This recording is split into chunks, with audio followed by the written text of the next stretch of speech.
we haven't talked about yet that plays into supper and bedtime sometimes are the extracurricular activities.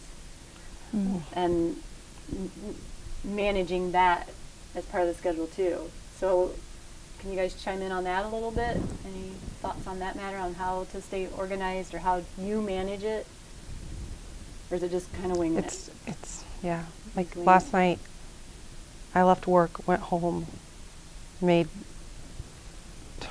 something to eat real quick, and then we were back at the school by 7 because Kaylin had basketball practice from 7 to 8:30.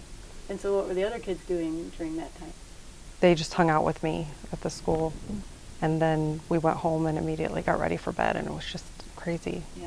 And so And were then they see doing my their homework 14-year-old. while they were with you? So I'm very fortunate, they go to Kids on Campus after school, which really helps with the homework time. Okay. So they're there until 5:30 when I get off work, or 5. And then my 14-year-old, he has wrestling directly after school. So he just, like last night, he just stayed at the school all night. And then he went home finally at 8:30 when we did. That's such a long day, isn't it? Mm-hmm. Sometimes when we have those kind of days, I'm like, my kids haven't been home since we left for school this morning, and just, it's a long day. But they want to do it. Like They last want year, to I do didn't it, let yeah. them do any sports, and then this year I had the hassle with myself because I said I can't keep them from doing things because our life is busy. Yeah. So I let them.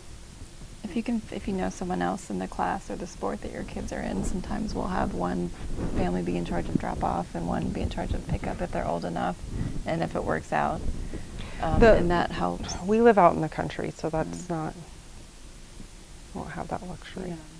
I don't really have this problem yet. Yeah, you're not there yet. No, I Come. just, my 5-year-old does dance class, and then she'll be doing gymnastics, but I only pick the classes that work with our schedule, so she has to take it or leave it, because my husband needs to eat, we need to eat, everyone needs to get in bed at a normal time for them to not be crazy the next day, so we don't go anything past 5:30, and then we're home eating dinner, and it's usually a rush and everything, but I don't know what it's going to be when we get into that, and we'll be older, so hopefully it'll be easier.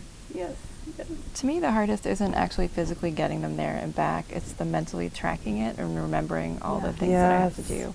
Oh, yeah. So Yes. I'm fortunate that my husband is fully engaged, so he is in charge of one of the kids' extracurricular, of remembering it. He might not be the one that ends up taking her, but he tells me it's time for me to take her, and I remember the other one because I just can't track everything going on. Okay. It's too much.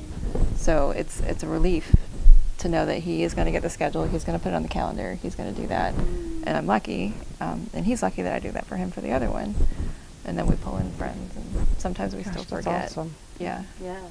But it wasn't the question of driving the kids there or being there, it was just remembering No, to drive yeah. them there. I agree with missed that. many dance classes. Yeah. Okay. So if you can find a way to offload some of the mental work somehow, that's really Yeah. helpful.